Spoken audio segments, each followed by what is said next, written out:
Welcome back to another episode of the Blitz Break. I'm your host, Phil Rasmussen, and as always, I'm joined by co-host, social media guru, and longtime mortgage title expert, Julie Schroyer. Welcome back. So glad to be here. And as always, unfortunately and fortunately combined, rocking fresh new gear that I'm still trying to absorb, longtime Texan, longtime Californian, and mortgage vet, Buzz Howard. Glad to be here. I want to welcome your shoes back. Thank you. You know, I got kidded about my white shoes last week and being dirty, so I felt pretty putting these on this morning. I'm feeling a little guilty now because I'm not sure that was an upgrade, but we'll I like them best. Thank you. I do. Thank you. I want close-ups of these. We will work on that. And special guest today, very excited to welcome member and representative and key member of Team Elevate over at Keller Williams, Nick Gonzales. Welcome to the show. Awesome. Thank you. Yeah. Thank you guys for having me. We're excited to have you, man. We are excited. I'm excited. We have seen plenty of you guys' stuff. You guys are very immersed in, the media and the tech world of what we talk about a lot. So we're excited to have you guys. And Steve Lamoth is, kind of the head of the snake, so to speak, on this. So we are excited to kind of hear a little bit about, to start with, first off, how you got in the business, Nick, to get started, and then, maybe how you kind of found your way through your career to, joining Team Elevate from there. Yeah, absolutely. So I got into real estate about 8 years ago. I was going to Sac State, working at a brewery, actually. Wow. I was doing the sales and marketing there. And I had actually just started, I'd been dating for a few years, a girl who's now my wife. And I just hit that point where it's time to just figure it out, and I was like, I can't work here forever. I need to do something. And I was finishing up with school. I had a good family friend who she was doing marketing for another real popular team in the area. At the time, a real popular team over at Keller Williams in Roseville. So she let me know they were hiring a huge team, 300 units a year at the time. So she said they were hiring and they're looking for someone. I had started a few months right before that, taking the courses to get into real estate, but it expired or something. And I, kind of pushed it to the side. So I went in, I interviewed, I actually got hired as an ISA. So inside sales agent. So started on the phones, cold calling. So I was there doing that for about 6 months while I was working on my license. And then got licensed, and that first year I did right around 33 units on my own. Wow. Yeah, and just hit the ground running at that point. So that team, I was on that team for about a year, that first year. And Steve Lamoth was actually the lead listing agent of that team. And so the owner of the team decided to go to a different brokerage, and a lot of us stayed back at Keller. The new brokerage wasn't a great fit. So we stayed back, and it took some time, but about 6 months after that was when Steve started Elevate. And I was the first hire on Elevate Realty Group, actually. What do you attribute that first year you did 33 units? Yep. What do you think attributed to that? Yeah. I think most importantly, I didn't want to fail. Right, I did not want to have to be back at the restaurant. Absolutely. So I did not want to fail, and then also just head down, getting the work done. Me and Steve were really close immediately, which was pretty rare. Because Steve's just head down working all the time. And I remember the day I got licensed, he brought me into his office, and he handed me a notebook and basically said, hey, this is my strategy for lead follow-up and staying on top of everybody, and this is what you need to do in order to succeed. And to me, that it just seems so simple. If he's in the position he is and he's telling me exactly what to do, I should just do it. And that's exactly what I did that first year. So just head down, working, really giving it my all, definitely. That's a huge message for a lot of people. Sometimes we get in our own way about our opinions before we're actually pros, right? And so to have a mentor that gives us the guidebook or the playbook, and to just dive in head first and operate. I think if more people absorb that mindset, they would find themselves getting much faster to a place of success. It's a really important thing, right? When you kind of look through the playbook and kind of some of the things, what to you jumps out at you as far as what creates the success? Like what helps drive those factors? Because I think that's, ultimately becoming successful is everybody's goal, but what do you attribute to the thing that helps you be successful in real estate? I think it's consistency. That's the biggest thing. There's a lot of repetitious boredom when it comes to real estate. It's a lot of the same thing every single day. There's highs and there's lows, and they happen right after each other. So it's just staying consistent. I don't think that there's enough consistency with a lot of new people getting into the business. That's a great point. I got to throw in a quote there, my favorite quote. Consistency is boring until you see what it builds. Yeah. And we've talked about consistency being the number one I think thing. you've mentioned it once or A twice lot. or 10 times. I think it's the differentiator between the top 6% and the rest of the group. I really do. Just out of curiosity, what CRM do you use? So we use Brivity. Okay. Yeah. Okay. Yeah. I think CRMs to consistency, there are words that we get so used to hearing that they lose some of their spark and some of their impact, but they really do truly define kind of what the actual priority should be. Being able to kind of put one foot in front of the other, anything that we do has to gain momentum, and you're never going to see the leaps and bounds, but discipline to stay consistent. I think that's the greatest challenge. What, for you, did you have, you mentioned being ready to get married and kind of all those things. And I can relate to that because there's an element of, the priorities and pressure, but that allowed you to be disciplined enough to be consistent, to not get distracted by things. Was there something that you focused on or something that maybe Steve was kind of imparting his wisdom over his time? I think a lot of it came, Steve set a great example. So for instance, when I first got licensed, Steve was always the first one in the office. And I decided I don't know what made me do this, but I got licensed. I'd been an agent for a few months at this point. And I said, I'm going to beat him to the office today. So I get up early and get there, and it's, 6 or something. He walks in and the lights are on. And he kind of looks around, doesn't really say much, just heads to his office. And I'm thinking, cool, I got him today. I'm catching up. The next day I go to do the same thing, and he got there earlier than that time, the time that he was typically getting there. So to this day, I've never talked to him about it. I don't know if he did that on purpose or what. I tapped out eventually, right? But to answer your question, to me, it's seeing it, right? Seeing it and seeing the results that come from it. My uncle told me once, whenever you're working somewhere, you always, if you're looking at the person on top, if you don't want to be that person in the next 5 years, then you need to leave, right? Find something else. Yeah, you're not in the right spot. So it's consistently seeing the growth, not only of the team, but of Steve as well, and always having something to chase. I think one of the things that you did early, you were on the phones. Oh, yeah. And you were just dialing for dollars. Yeah. And I think that we see a lot of times the discipline that comes from that horrible process. I think that we see people be very successful when they have that mentality and that ability to be consistent with something such as making the phone calls. Yeah. Is that true? Yeah. So we have something called a junior agent program where it's basically the same thing I did. It's someone who's transitioning into real estate. They'll come in, we'll hire them, we'll pay them hourly to make phone calls, right? ISA, doing the same exact thing. I've always found that anybody we've hired who has gone through that has a much longer run rate being an agent, and then they're productive right away as well. And I think a lot of it goes to the discipline of being able to make that call and learn how that works. When you guys started your team, so you guys broke off from this other team, they left.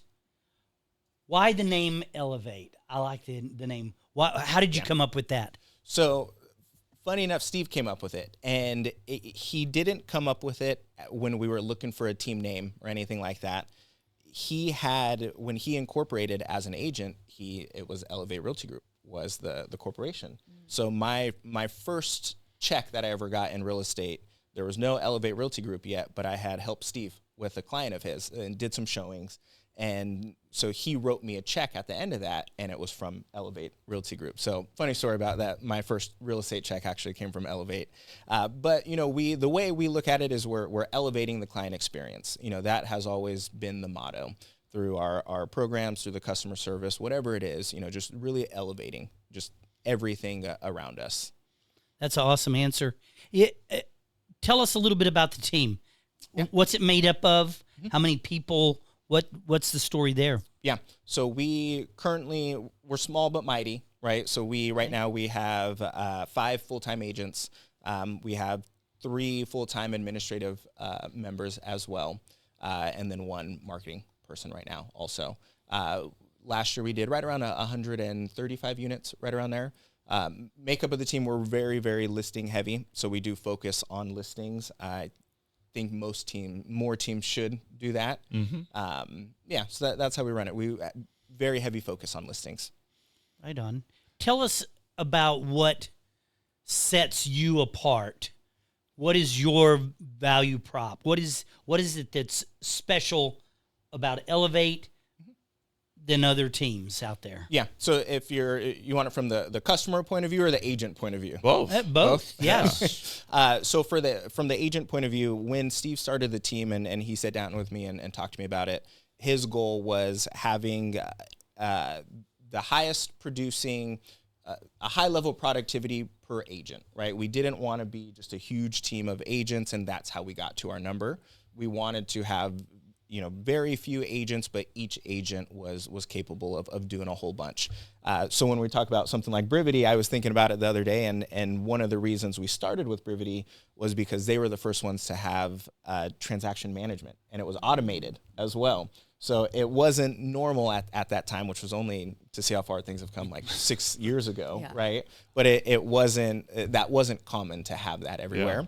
Yeah. But by leveraging those things, by leveraging technology, we would be able to handle more. You know, my system could always be texting our clients when we're in escrow. You know, right when escrow opens, there's emails, text messages, all these things that can go out to them where I don't have to be the one sending all of this, right? So for the agents, that's still how we run everything, and that's still how we look at it, right? We have a real strong operations team. And for our agents, you're going to get the highest amount of leverage that you possibly can, right? Now, for our clients, we are really big with our programs that we have. So we can just help you buy and sell a home the normal way, right? Sure. But we can also take it a step further. So we've got for instance, our concierge program. If there's a home seller, the house needs some work, which a lot of homes do right now. A lot of people have a lot of equity, but not a ton of cash in their pocket. Right. We'll come in, we'll go ahead and we'll get our vendors in there, carpet, paint, Section 1 repairs, whatever you might need. We will get that done for you. We'll partner with you. We'll get it done for you. We'll pay for it all up front as well out of our own pocket. Then we'll go ahead and list the house, and once it sells, we'll get that money back at the close of escrow. And that's something we've really led with a lot lately. So using a lot of the things that are out there, the Buy Before You Sell program is another big one that we've been doing for about 3 or 4 years now. Really learning how to not just use these programs as a hook to get somebody, but like, let's actually use them. Leverage them properly. Yeah. Absolutely. Do them the right way. Yeah. Yeah. Getting the most out of them. That's understanding and mastering the value prop versus just using it as a conversation piece. Because none of it is new, right? Those aren't new programs. We're not the only ones that do it. But I would say we are the only ones that, we're not the only ones that offer it, but we're the only ones that actually do it at a very, very high level. That's a key differentiator. Execution is a big What's key. the biggest repairs that you've done? Yeah. Has there been any nightmare stories? A ton. About, oh my God, we took this wall out and there's all these what's the... no huge nightmare stories, right? I think we've been doing it long enough now to where we've been able to figure out like what is really important, what's going to get you the best ROI, right? So there's a lot of normal, paint, carpet, cosmetic stuff, Section 1 repairs, right? I'd say a lot of the not fun stuff, Right. we want to make, we want to take care of any health and safety stuff, right? In the beginning, we definitely were guilty of I think, over renovating sometimes, which caused some headaches. But now we're pretty smooth as far as what's going on. Our costs are all in line, so that's a really huge part of it. Is that I can sit down and talk to that seller and come pretty close to what the amount that we're going to end up spending. All of our costs are locked in with our vendor as well, right? So if you want to go get the house painted on your own, you can deal with finding contractors and paying them and all that. My painter is going to come in. We have a set price. We have a special price, right? Because we are giving them so much business. So you're going to save money that route as well.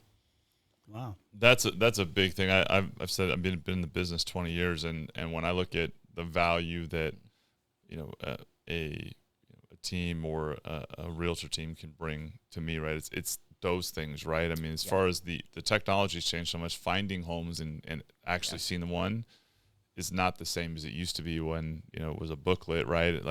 But all the things around the experience, like finding contractors, that is a time consuming, especially if you're a professional that's busy throughout the workday. Big time. That's an immense value in the experience. Yeah. I hear so many horror stories. It surprises me still till this day when I'm sitting down and they say, the contractor started and then just never finished, right? Exactly. Or came and the bid was never sent to us, which drives me crazy because if somebody tells me, they want to sell a house, come give them a value on it, like I will have that ready to go. Absolutely. So it takes away a lot of the headache on that. Absolutely. Big time. And the uncertainty, the question mark on whether you're going to get quality work, whether you're getting a quality deal, right? Like whether it's the fair price, Or it's going to be done on time. All those things are a huge part of the trust factor from the. I think knowing what to do also is something not a lot of people will, because they're in their homes every single day. And so they want to update it to do what they think the house needs, right? Yep. So if you leave it up to them, they're going to spend money on these things that just do not matter. So, we're able to come in there and make sure that every dollar that's spent really gets the best ROI on. I would imagine they also often overlook the most important things sometimes too, right? Like the things that the new potential buyer wants to see, not the elephant in the room. Yeah, that they're that's the it's a little bit of a quote unquote criticism of maybe how they see the home and Yeah, absolutely. Yeah, that's an interesting when you go into houses. I mean, I've always felt like the mortgage and real estate presents an interesting access point into people's lives, right? Where you see all sorts of things, right? But entering people's homes creates sometimes a shock value of realizing. So are there any experiences in your career that you through Steve or your team that you can recall where there was a wildly crazy walked into a home and oh my goodness, there's an alligator crawling out of the like that type of like craziness that you've experienced in your career? No crazy creatures that I've seen yet. I think every single year I've walked into the worst house that I've ever seen. So there's been a lot of that, and that's more so, that we're not doing concierge on those. Yeah. That'll be something else, right? So, I don't think anything specific, right? As far as, nothing too crazy lately. Nothing wild. You go in and you're afraid to sit down or I have a lot of those. There's a lot of, I had to start keeping a lot of hand sanitizer in the car, I've Definitely taken loan applications. I've so many times I'd walk into someone's house to, I'd say, I'm gonna meet you at your house at 7. Take your loan application. You get there and you really regret it. Yeah. Because I don't want to sit down. I don't want to touch anything. You don't even know where to lay your paperwork. You can smell it as you're walking in the door. Yes. There's a few of those every year. That happens. Yeah, like especially like with pets, right? Where like the one that were, like cats or dogs, where you can tell like clearly they. Oh yeah. Yeah, there's that, and also when you enter, sometimes occasionally the unruly pets that like the aggressive dogs or the where the access points. So I'm still naive to the dog. Steve's been bit once, and so it's funny when we're together. his reaction to seeing dogs in the house running around. He's a big guy too, right? So, to see him just kind of, He's kind of like the mailman syndrome. Yep, exactly. He's got the I'm on alert. Make sure we know we're walking into. Oh yeah. How would you categorize kind of those initial consultations when you sit down? What are some of the most common misconceptions, concerns, things that you guys find as far as questions? Like we on the lending side, you tend to develop a particular pattern. Yeah. First time home buyers maybe have a certain bucket of questions. Homeowners that maybe are looking to downsize, retire, but on the homeowner side looking to sell their home, what are some of the most common kind of questions, or maybe just again misconceptions potentially that they have? What I've found is that most home sellers, when I'm there in front of them, what they get the most value out of is, how does this process work, right? What does it look? What are my steps to get me from here to that next house? So that's what I tend to focus on, right? I think most people will think that all these other things need to be done, but they're starting in the wrong spot. So that's what I find most of the time, and that's where I think we're most helpful is let's really break down this process and really plan out how we're going to get you from A to B. Is there, when you're doing a listing appointment, is there like the top 3 things that you tell every seller that, okay, here's the top 3 things that you need to do in preparation to list your house? No, your home is not worth $1 million more than you think it is. That's happening a lot. Yeah. So that's another spot where we're different is instead of telling them, I'm hand in hand with them and getting it ready. For me, really, if it's a home that needs to be decluttered or something like that, my steps are, hey, I'm sending our stager over, and they're going to give you a walkthrough of the whole entire home. They're going to give you some homework for every single thing that needs to be done. Once you get to that point, I can help you with vendors if you need help moving things, if you need help hauling things, whatever that might be. That's where I'll step in and help you at that point. Now, if we need staging, great. The stager's already been here, right? After that, I'm sending the cleaners in for you, right? And you've done all the declutter. I'm getting the cleaners over for you. They're going to come. They're going to clean the house. You don't even have to worry about it.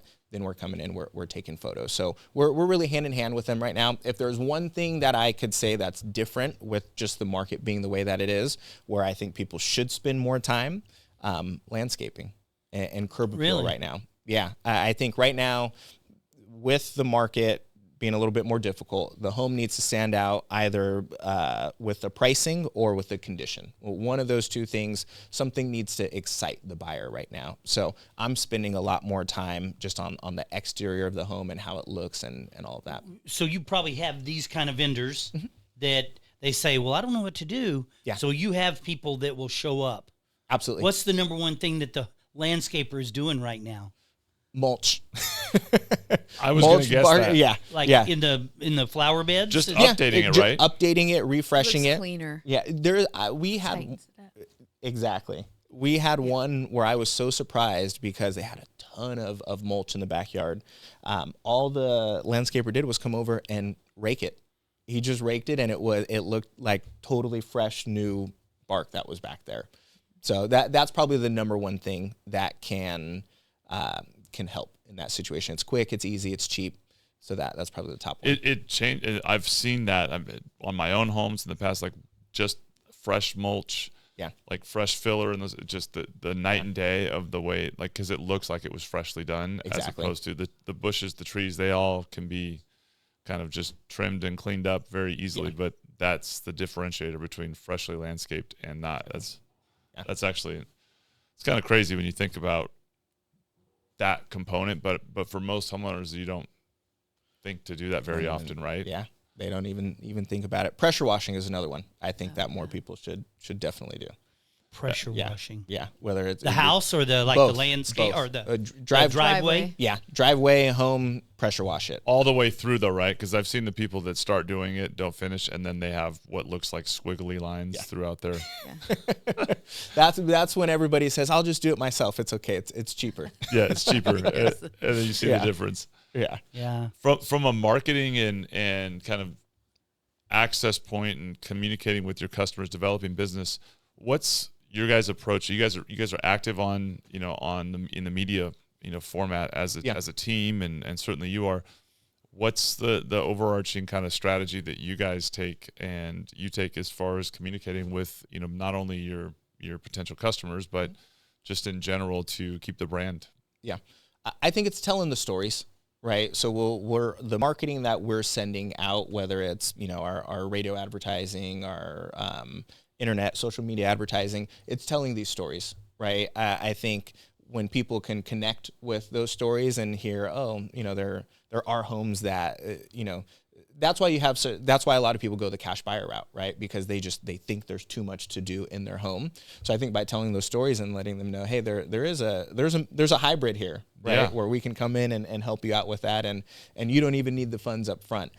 Telling those stories has been key, I think, right now. When we started the concierge program about 6 years ago, and when I look at our listings now, we'll list about 80 homes every single year. I'd probably say about 80% of those will be a concierge listing where we have done something to it. Yeah, it is more rare right now for me to get a house where we don't have to do anything to it, where we just put it up on the market, than it is for me to have to go do a bunch of stuff to the home. That's really interesting.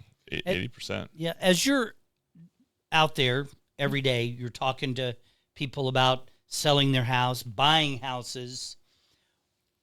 What is it that you tell people that come to you and say, you know what, I'm waiting till the market improves, or I hear interest rates are going to go down, so I think I'll just wait another 6 months or whatever. Yeah. What is it that you guys, what is your response to that? Yeah.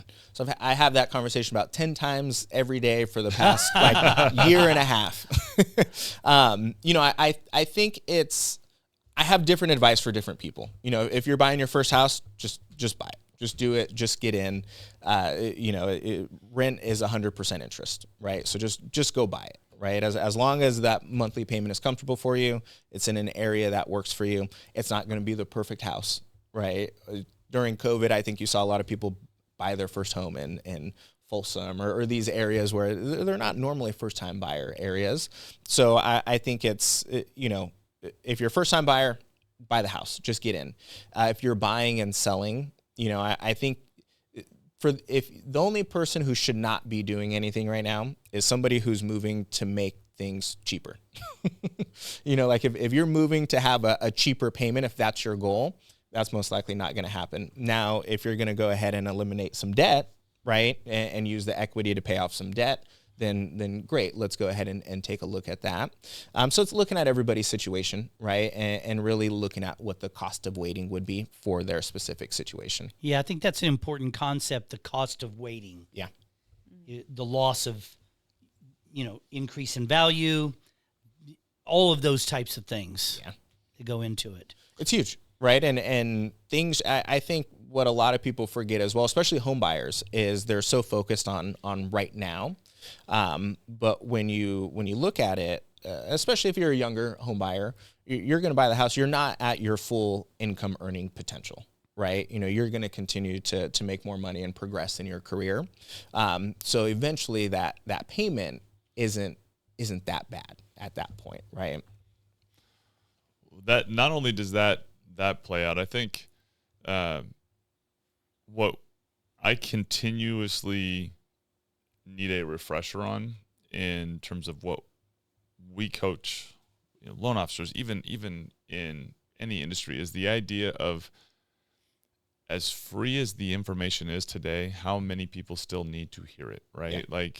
Yeah. You think that, everyone knows this because it's talked about so often, but then you have a conversation with someone who's completely uneducated in this area, or this is completely new to them, and the reminder that sometimes we can easily take for granted the day-to-day things for us that are givens. And for a homeowner looking to sell their house, those questions for the first-time home buyer, we were talking about it last week on the show, just you forget how as accessible as the information is today, still people are afraid or very uneducated at that particular time about how do I qualify for buying a home, or how do I, find a house. So, I think the same thing can be said for, building a real estate business and how to go about not only executing, high quality service, but generating new clients and reaching customers.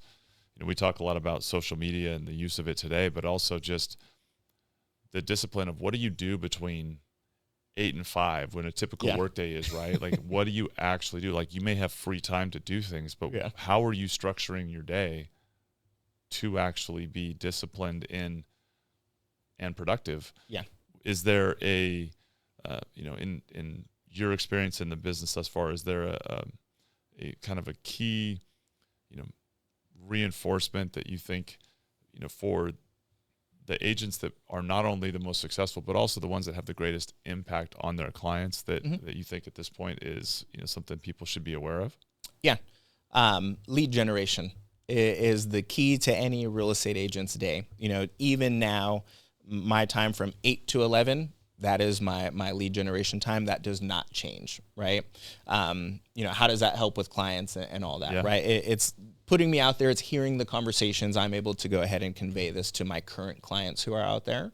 And also it keeps you in business as an agent. What good are you if you're not able to help these people because you can't, you're no longer in business, right? So absolutely. I think that gets lost, especially with a lot of the social media stuff right now. And in all honesty, I think people make their post for the day and that's that.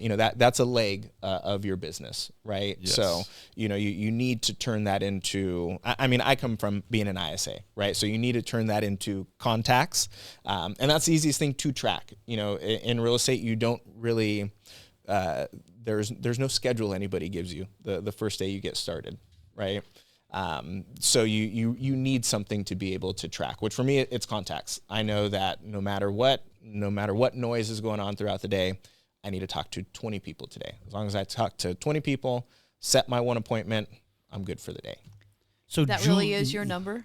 20 contacts. 20 contacts? Yeah. So Julie, you're like the queen maybe, is of contacts and social media and all of that. What do you say on that? Well, I was curious, how many of your leads come from cold calling, social media, email? Like, where are the majority of your leads coming from? What does that look like on a daily basis? And then also my second question, what social media platforms are you leveraging to get leads? Yeah. Honestly, I would say social media for leads, that's probably where we could see the most improvement, to tell you the truth, right? One of our biggest sources right now is radio, right? So radio advertising.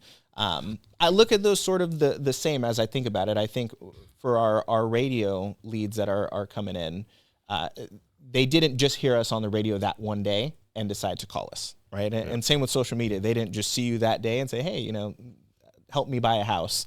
They've been watching you. They're familiar with you, right? So that I think we need to start more of that, right? And that's my outlook on it, right? Yeah, and I think that you're right. I think the social media consistency, if I look at real estate agents as a whole, that's where they lack that. They'll do a couple posts like you said, and okay, good. But if they were consistent and strategic, they would see a lot more benefits, I think. But Buzz, back to your question, I think, again, the consistency and the strategic part of it will definitely put you ahead, because we go back to every 90 days, people's lives change. So again, they're seeing Nick or hearing about Nick on radio, on social, on email, whatever. But remember, 75% of all buyers buy the home or sell the home with the first agent they meet or come in contact with. So I think that the more you're forward facing on whatever it is, phone, email, social, that you win. So I think that you're right though. But I think agents kind of push away from social media because they think they have to be on camera, when in fact they don't. Yeah. They could put a sign, they could put a house, they could put a tree, they could put a beautiful nature scene. They don't have to be on video, but they have to be forward facing on a consistent basis. I also think they give up too soon. Yes, on I a do. lot of it. We learned that from the radio advertising. It's gonna. Any marketing So spend, true. anything that you do, you need to be able to do that for 3 to 6 months without seeing any results, right? Yeah. And I think it's funny when people are on TikTok or Instagram, like, I only got 200 views. But think about it. Back in the day, if you could get in front of 200 people, Buzz, that was like amazing. That's a massive seminar, right? But that's a whole major event you set up. That's a major event. And Yeah. people also don't realize that in order to get 200 views, they have to watch it from the start to the end before it counts as a view. So that's 200 full views that No they got. telling how many people looked at it, correct. saw the information, but didn't stick with it the whole time. But they absorbed it. Yes. So 200 is a lot, but I think people have, oh my God, 200, that's 200. So I think that you're right. They give up. They don't see a lot of traction. But again, the only reason I've had success, not because I'm special, it's because every morning, every day I post for the last 5 years. You know what I mean? And I build a different audience and lose people and then fill out the back, just like your leads. Yep. Same thing. Exactly. Well, and the criticism, I think that people impart on themselves gets in the way of being able to stay at it, right? I think in the comparisons, which we've talked about a lot, but if you're just doing things that are a part of your day and you're certainly trying to be creative and fun, that's great. But I think so much pressure is put on, I have to have like viral, like super engaging versus like I'm just consistently seeing you and I'm getting a building a level of trust with you that you're out, you're real, you know what you're doing. And I think that's one of the reasons people also quit early is that their expectation of what they're doing is actually different from what the purpose is. And so I think one of the disciplines that needs to go into people's thinking is actually a real world expectation of what you're trying to accomplish in the beginning. If you exceed that, great in some capacity, but when people go to your website or your Instagram page or wherever they're connecting with you and on the radio, part of it's just validating an instinct that they want to get to know you. So whether or not you're posting the most incredible idea or is less important as building trust. Yeah. And so I think that the quit factor, in reality, it's just like everything else in life with those that quit early and those that stay the course. When you guys like taking radio as a good example, what have you learned in that experience? Like that's a forum where your voice and different things can kind of be, heard without visual imagery to distract. So what's your take on how that's worked for you guys? Yeah. So we're not doing a talk show or anything like that. We're purely advertising on there. Yeah. I think what I've learned being an agent on a team is just the importance of brand and branding, right? And by that, I mean, it's Elevate Realty Group. It's not the Nick Gonzales team or Steve Lamoth team or anything like that. So for me, it's been a huge benefit to me and my business because people have that familiarity with Elevate Realty Group, and they'll call in. It goes to the office line, and now that hey, I have a house to sell. I know you guys. I hear you guys all the time. It doesn't really matter who's in front of them, right? So for me, I've been able to leverage the branding of the team, and now I'm in front of a home seller who I otherwise would not be in front of whatsoever, right? And that's what we offer to all of our agents. They can build their brand off of our brand and be in front of people, and they trust you at that point. They trust you. They're familiar with you. They've seen the logo. You walk in, and the logo's right there as well, and it's a very easy appointment. Absolutely. At that point. So you guys have been very successful, and that's where, we appreciate you being here.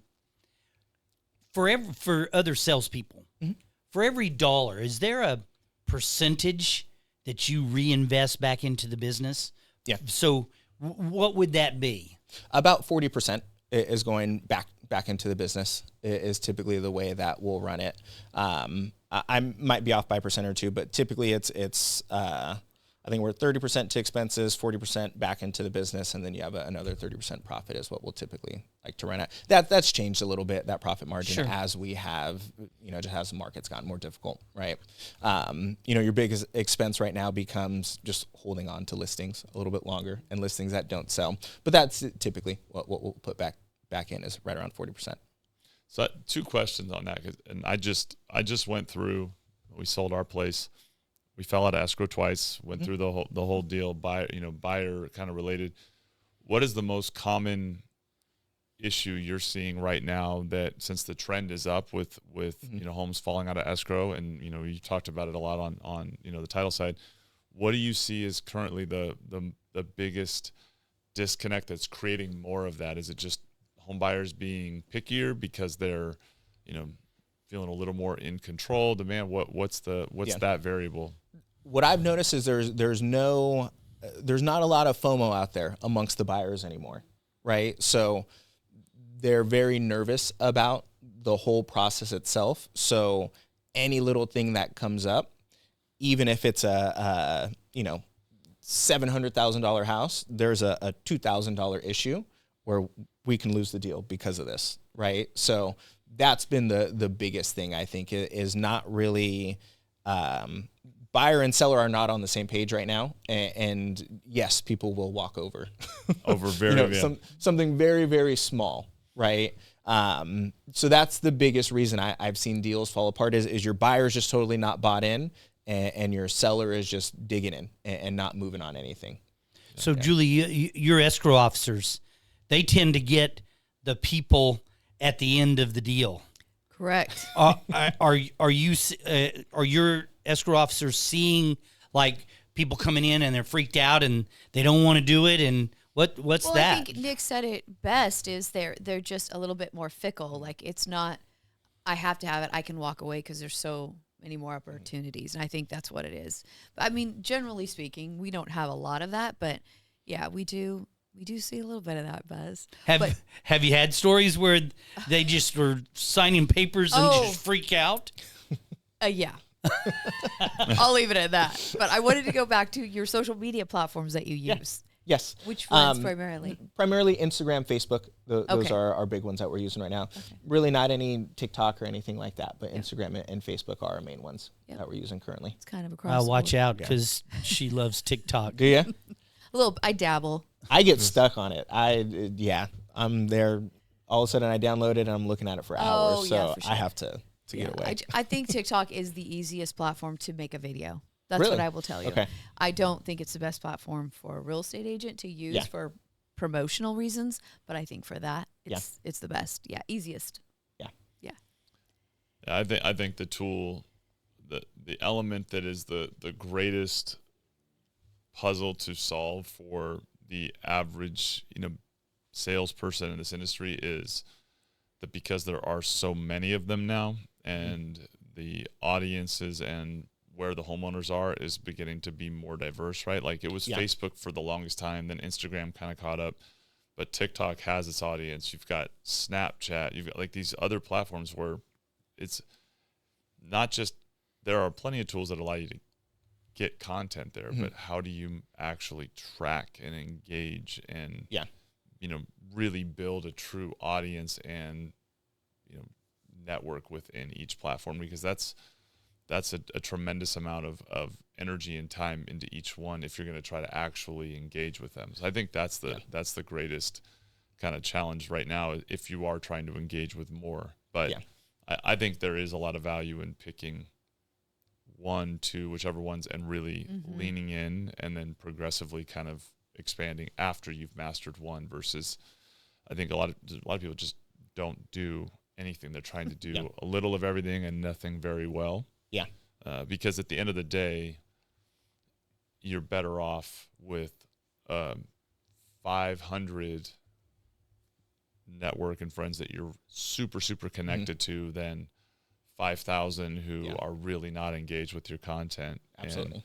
And when you guys are, looking at today, 2025, nearing the end kind of a year that like all of the years flies by, what do you see as kind of on the horizon for, the next, say 12 to 18 months in real estate that you kind of are anticipating and having conversations with your buyers and sellers? Yeah. I'm pretty optimistic, honestly, about the next 12 to 18 months.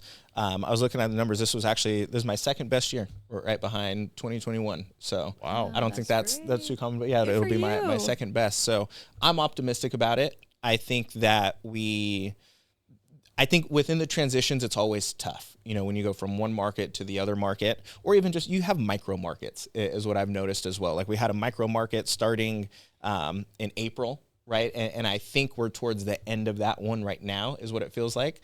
I think we're going to see inventory go down, right? Like it does every single year. We have seasonality that's back, right? For sure. Yeah. And we have seen price adjustment finally, like real price adjustment. We've seen some of it. So I'm confident, right? I think that buyers are going to come back. Rent is continuing to increase, right? It's not as crazy out there anymore. So I think buyers feel a lot more confident coming back and starting the search again. And then for home sellers, I think that will, they are more realistic on price now. Yeah. There's been enough time that's gone by to where the price that they go up, it'll be closer to where they sell. Absolutely. So I feel good about it. I feel positive. Finding the balance. And I like the question. I want to dig a little bit deeper and go longer term. Definitely. What do you see is next for real estate? Is it more AI?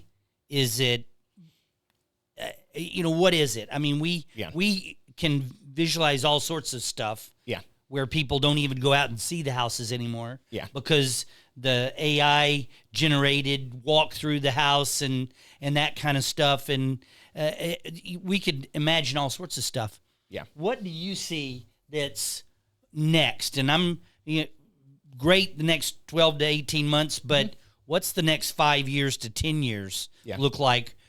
Is Elevate doing anything to position for longer term? I think so. AI is obviously the big elephant in the room on that, right? I think on the operations side, that's going to be great for agents, is learning how to leverage an AI assistant, right? That should always be your first hire as you get busier, is an assistant. So I think on that side, it's going to be a tremendous help, right? I think, Patrick's starting to do a lot with it right now at the Roseville office, right? Is giving agents access to that. So I think when you look at the admin side, the operation side, the brokerage side, brokerages and teams need to leverage AI to make their agents more productive, right? So I think we'll see a lot more of that, which is going to be great. It's going to allow the agents to go just do what they do best and also run a really, really good business at the same time, which will increase competition out there, which will be great, right? I think on the consumer side, AI is, I'm still trying to figure out where they're going to get the best use out of it, right?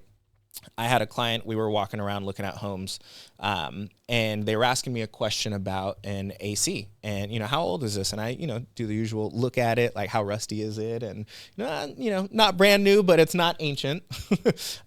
She took a picture of the service tag on there and uploaded it to ChatGPT. And it spit out exactly how old it was when it was manufactured. Yeah, and that blew me away. I was like, oh, wow. Like, that is absolutely, like, that is cool, So I think more use cases like that, they'll be able to get more information about certain things. I don't think the agent goes anywhere, right? I think there's been a lot of disruptors who have come in and tried to figure out how to do this real estate thing. But I think the one variable is the people part of it, and people are in all different situations, all different stages of life, right? And I think that's always going to be where the agents need to put themselves in the middle of that. Well, we keep talking, we've said it over and over, high touch, high tech. Yeah. But I'm going to ask Julie the same question from a sense of title and escrow. What do you see as the future? Because even as lenders, our document sets are now starting to be, we used to send a pile of paperwork this deep for the escrow officer to sit down and explain and sign every one of them. Now a lot of that's being just docu-signed up front before they get to you, and the packages are much smaller. What do you see the future like? Well, just the fact that I worked with Doma, who was trying to make it completely paperless and really almost take the escrow officer out of the transaction. So I've seen where it could go. But I do think in the next 3 to 5 years, you're going to see more automation, more efficiencies. We have to safeguard also because of fraud. That's a big one. We have to protect everybody in the transaction, and that's tough. So you're going to see a lot more efficiencies that are geared more towards fraud and eliminating fraud, I think. But I disagree with you a little bit on the agents in the next 3 to 5 years. I really think the agents that don't pivot and embrace SEO, social media, whatever it is, I think that we're going to see a lot less agents. And I think that because, and I gave the example last week, do you remember? I put in my address, 1234 Main Street, and I said, which agent should I use? And 3 popped up, which are not a pay to play because it's Chat GPT, right? It's not Google where you pay for the best positioning. And the 3 agents came up. And so that's why I think agents really need to embrace what's happening in the changes, and those top 6% will continue to really flourish in the next 3 to 5 years. Yeah, I could see a widening gap, right, between your top and your people who are getting into it. Yeah, because it used to be 80-20, and now it's, like I said, 6% now are doing 90% of the business. Yeah.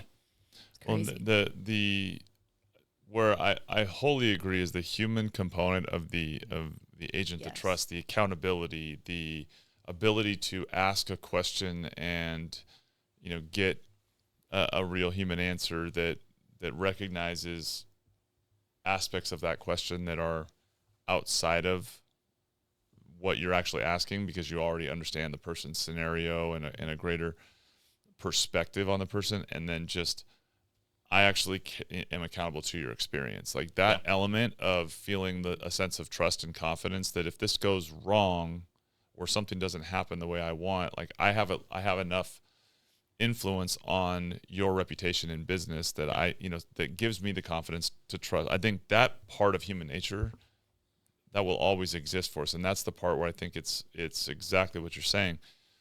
Using the tools to make the service and the speed and the convenience factors continuously improve for, our end clients is a huge part of how we compete, but it doesn't replace, at the end of the day, I still want to be able to look back at an individual, a human being that is responsible for my experience. Absolutely. And so I think that's where the separation occurs, right? Like, are you providing both? I do talk to people in the industry who I think have kind of stuck their head in the sand. And then, I repeatedly kind of say, if you take AI and now someone who, has a really clear voice and a good message, AI has a lot of ways to capture that voice, and for companies with deep enough pockets to communicate to that database in a very similar tone 20, 30 times a month to however, and that's where people can get overrun. If you're not figuring out your strategy to get in front of people, there's a contingent of our databases that will eventually be converted. So we're all in that race to protect, what is the trust factor. So, and I think it's an interesting dynamic because there will be that happy medium where those that figure out how to do both will ultimately get ahead. In every evolution, that's always the case. But I still think for most people, anytime someone says, well, it'll be replacing, I don't agree, because I do think I still want to know it's not a robot at the end of it. Like someone, that there's no real influence or control or trust that I can actually rely on that experience if it's not a human being on the other end. Like an element of your business or your reputation or your brand being affected by my experience as a consumer is a part of the confidence that we acquire, right? Like I know that on the lending side, that's going to be a huge part of why I choose, my loan officer versus, an automated system where if it doesn't go right or I don't get a question answered, who cares? Like they're doing, so I think that's what sometimes gets lost in the mix, right? But in the human brain side, how do we use it? How do we maximize the human experience? And it's not easy, and I think we talk about it a lot, but when you look at, from like listing homes, getting in front of more people. How has that changed in your world? Like I see some, places where your reach to show it to more people is obviously greater here. But at the end of the day, showing homes to someone in Tennessee that are in Sacramento really doesn't matter if I'm not looking to move from Tennessee to Sacramento. What does that mean? You're not Exactly. really. So how do you think that has changed? And do you see any evolutions in terms of how the homes need to be marketed and advertised going forward? Yeah.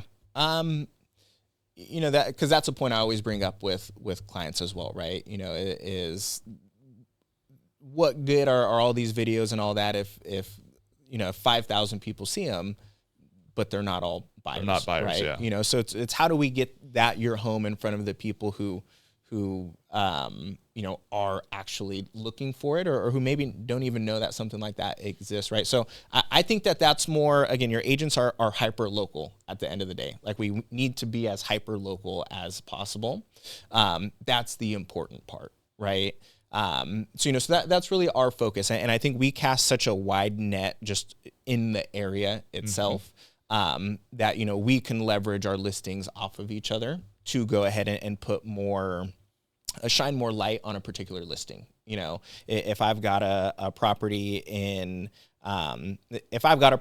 Placer County somewhere and we've got acreage on there and I can go back through and see, okay, hey, who was on our website? And I can do this with AI and data and everything that we're collecting. Who was on our website looking at another listing that we had in Wilton with all this acreage and this land, right? Let me go ahead and put the home in front of them. Because maybe a lot of people right now are voyeuristically looking for homes, right? They're looking, they don't absolutely need to buy, but if the right one comes up, then great, they're going to go ahead and get triggered. Exactly, right? So everything's data right now, right? And we were really, really big on buying leads as we started the team. We've got it's all about the size of your database now, right? We have about 28,000 people in our database and we can send out to them whatever we want to send out to them and get in front of them, right? So it's been, but you can't just start that today, right? Like nobody can just go start that right now. It will take time, and you can get that same amount of people right now. It's going to cost a lot of money. For sure. So it's something you had to have been doing over the past, 5, 6, 7, 8 years, to where now you have a good enough reach to those people. That makes total sense. So what are you seeing as far as trends in the home itself? Like, there's evolutions in what people want in the experience. We went through kind of a shift, during COVID as far as the types of homes and yards and all of that people want. Do you see any trends as far as what homeowners and prospective buyers are looking for today that has changed, or are we kind of in a, kind of continuous run of what we've been in? I think there's a lot of buyer fatigue right now with homes, right? What I see out there when I'm with buyers is either everything looks exactly the same or something does not look nearly as good as it should for the price that it is listed at. And there's really no in between. Right? Interesting. Yeah. So that's what I see a lot of. I think right now you have on the market, you have flips and you have well-loved homes,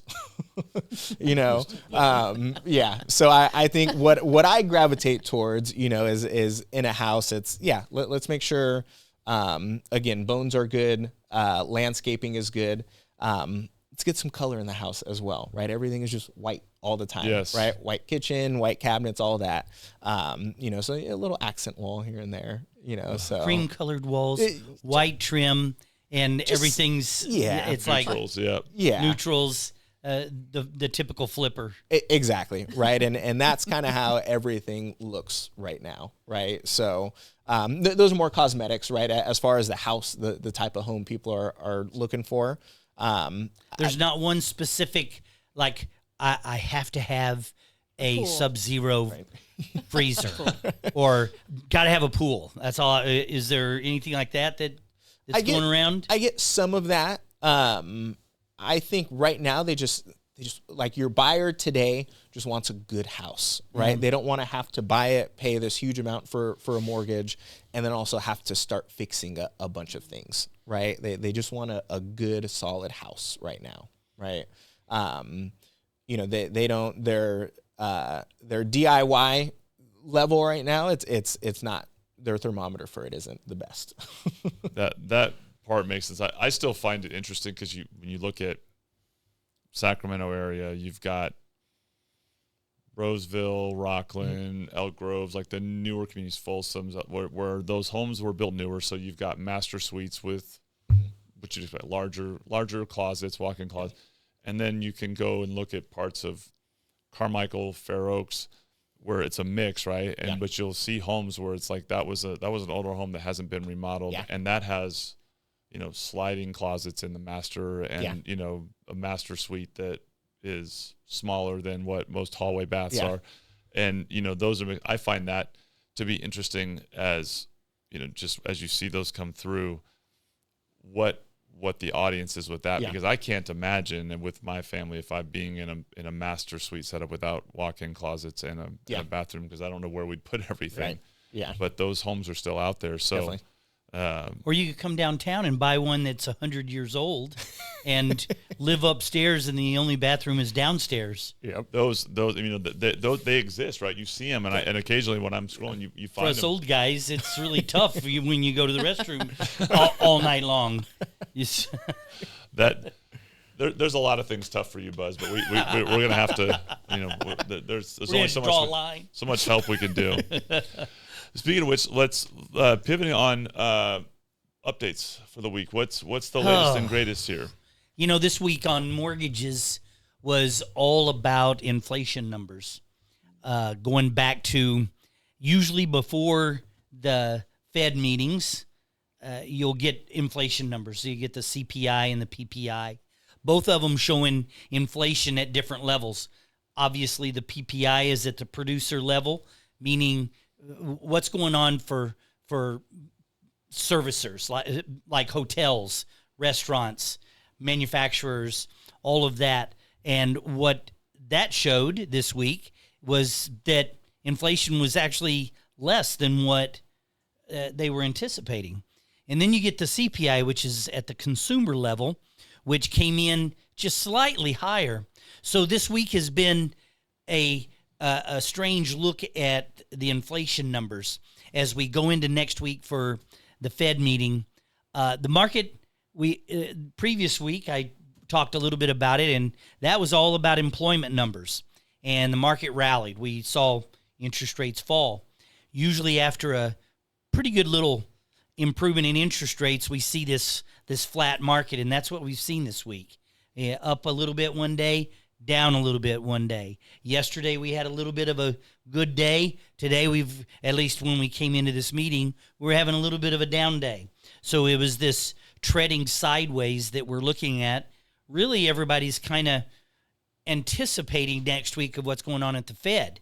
And right now, I don't know of anybody that's not convinced that we're going to see the Fed come in and lower rates by a quarter.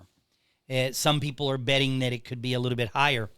The one thing that I really always like to make sure that people understand with all this talk about the Feds and lowering interest rates is, in reality, the Fed lowering their rate doesn't really have anything to do with mortgage long-term rates.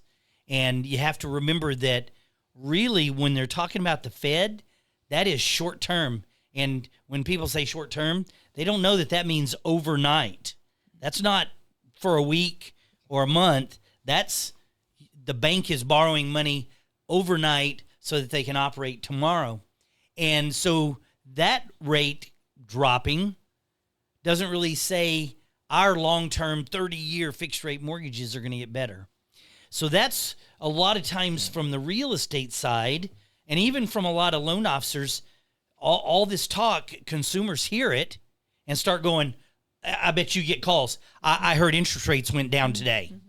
The Fed's lowered the interest rate. So why isn't my mortgage company, my loan officer, he's not giving me a better rate? Do you get that all the time? All the time. I get it from sellers right now. Oh, sure. So the market's going to go crazy because rates are coming down. Oh, yeah. So, now I always like to make sure there'll be a little bit of a long-term trickle-down effect because if the banks are, have less interest rate that they're having to pay for their money, sure, it will eventually trickle down to, mortgage-backed securities. But so it does have somewhat of a symbiotic relationship. They do look at each other. I'll tell you what would be worse is if they don't lower the rates, the market would go crazy. We would see our market just fall off. If they go what they're supposed to, we probably won't see any drastic decreases because our market is a futures market. And they've already baked it in, and they expect it. That's why if it doesn't happen, it's a big deal. But when it happens, it's like, yeah, we knew that. Well, and if it doesn't happen, when we start seeing, we're expecting a half and it's only a quarter. So if it's not as significant as the market's baked in, then we get the reverse effect where they lowered it and rates went up, and then you're having those conversations with clients and they're going, wait, but hold on, how is that possible? But it's like, well, it's already been trending. And so the education in advance of those meetings is always a huge piece. But yeah, like there's this expectation that it's, instant. Yeah. And there's so much news right now about the feds. It's really weird. I think that we've really started fixating on the Federal Reserve, especially over the last year. Whereas I've been doing this right at 40 years. I've never heard so much news about the Federal Reserve and what they're going to do. And I'm sure that it's a lot of, we were all used to those low interest rates. Then it went up, and now everybody's hoping that they're going to come down. So anybody that's listening, they're hearing all this news. I mean, you got one Fed governor that is in trouble because she might have committed fraud, and so President Trump is trying to get rid of her. And then you have another Fed governor that resigned. Her name was Kugler, something along that lines. And we have someone that's been nominated. The Senate is voting on him today, matter of fact. Might be able to get him in before next week. So there's all this turmoil, and Powell, the chairman, is his term ends in May, and so there's like 14 people in line for his job. So there's just tons and tons of information, kind of overload about the feds, when in reality we look at long-term interest rates as a mortgage company, long-term mortgage-backed securities. And all of the Fed talk, I think, sometimes becomes kind of distraction on the day-to-day, what we're doing, the programs that we're offering, having to explain to borrowers, don't wait. There's nothing that says that we're going to see lower interest rates. Matter of fact, last September, we were in this exact position. Exact. We had seen interest rates high throughout the year, and all of a sudden the interest rates started to inch down. We had Fed meetings coming up, and we knew they were going to lower the rates. They did, and then all of a sudden in October, November, if you remember, interest rates inched back up. So we're in the exact same spot we were last year.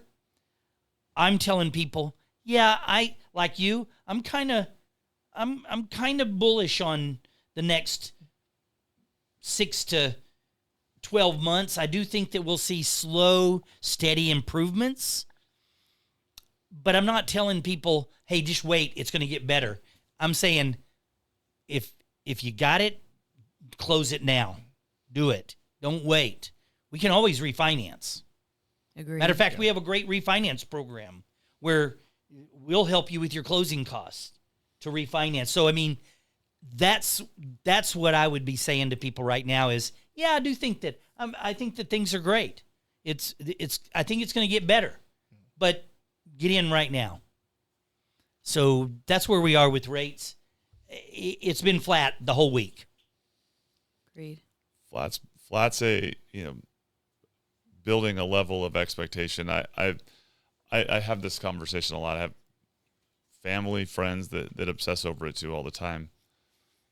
The idea of being prophetic enough to time rates perfectly is the greatest flawed level of thinking. Oh my gosh. In real estate ever. Is find the house that works, like you said, in the area that works, at a price point and a monthly payment that works, and optimize your overall monthly expense component when you already have the house. But the idea that you can, first off, is that house even going to be the one that's available when rates are like that? That there's so many people that are trying to, or feel that like they should be, that they're not making a good decision unless they time all those things together. And I think that's one of the common education things that I find we do need to continuously re-explain, repeat, just engage with people on really the home. You have to live in it. It has to work for you, and you can refinance it. That's an open-ended equation for you, barring your life circumstances changing. That home's not going to be available in 6 months. It'll have sold. It'll be gone. Yeah, and I think if all things stay the same and the rates go down, great. But most likely that's not what's going to happen. You as a buyer, now we're going to have to, where it might not be as crazy as, hey, they go down, now we're competing, but I could get you $25,000, $30,000, whether it's a price reduction or a credit. You can't get that anymore, exactly. And you just waited, and so you could save $100 a month when you really lost out on $30,000. Right? Well, that's in the best case where you still get the house, or now there's nothing that you even want to buy that fits the and that and I you're think, getting a lesser house for more money. Yep, exactly. And I always look, the historical perspective is always the older you get, the more you like historical perspectives. But in 2020, as we came out of 2019. And was moving into 2020, there was nobody out there that would have told you that in March, all of a sudden, rates would start just taking a dive. March, April, May, June. If you remember, 2019 was not that great of a year. I mean, it was probably a little bit better than this year, but it wasn't that great of a year. We were all kind of looking around going, yeah, it's this, it's kind of sketchy right now. And as we were going into 2020, a lot of us were thinking, how are we going to pull back on expenses and some of these things? And I was at a conference in March, the weekend that they came out with, hey, we're going to do 2 weeks to get ahead of COVID or whatever. I was at a conference, and everybody was talking about it. It was like, oh, should we even be here?